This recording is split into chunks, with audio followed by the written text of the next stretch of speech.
It was 1969.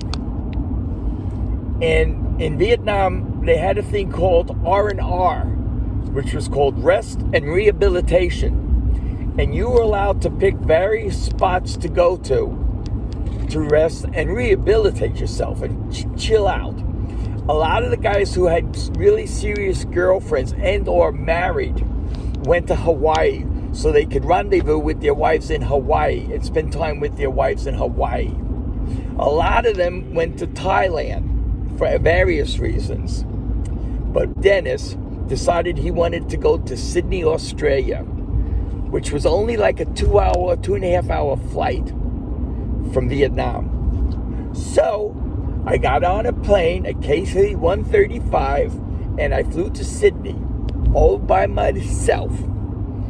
And I got off and I found a room, and they charged it to the United States Army. I don't know who they charged it to because they made reservations for me. And I was there. Now, I was only supposed to be there about 6 or 7 days. And then I was supposed to get a flight back through military aircraft back to Vietnam. It was all legit. Well, anyway,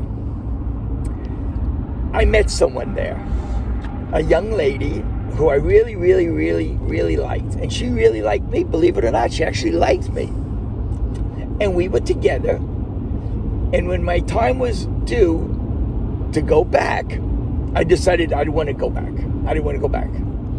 And she talked me into not going back. And I didn't want to go back. So I stayed there for about another 23, 24 days. And I knew the rules because I was a military policeman. I knew the rules about desertion and AWOL.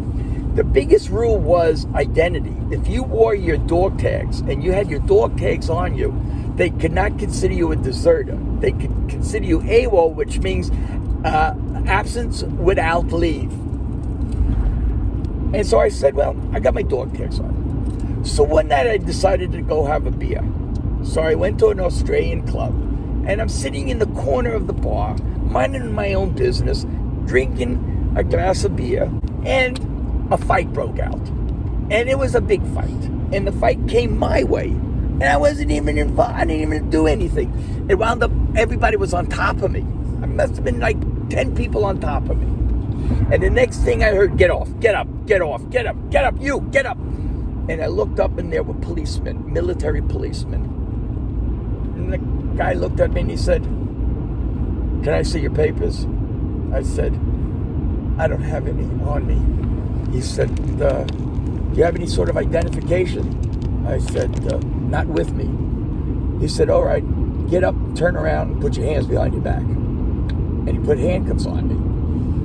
And he took me down to the station, and they found out that I was AWOL because I showed them my dog tags. And they notified my battalion, and my battalion headquarters chief said, ship him back, send him back. So they put me on a plane, and they sent me back to Vietnam. And they busted me. They took all of my stripes away, and I had to spend 10 days in the camp. We called it the camp. It was like a little, kind of sort of a prison, but it wasn't really a prison. It was more like a camp. And then they let me out, and they sent me back to my brigade and my battalion. And that was the story. And the moral of the story is this. If you're going to go into a bar and you're AWOL, make sure you're near the exit door. Don't ever be standing where you can't get out of the place, because this is what's going to happen to you. And if I was not in that spot at that moment, I'd still be in Australia, buddy. And who knows where my life would have been. I never had a chance to say goodbye or ever contact her again. And that was the end of that. Thank you for watching, and stay tuned. And if you like this, don't forget down below, you press the thumbs up and subscribe to see more of upcoming great things from the world as Dennis knows it.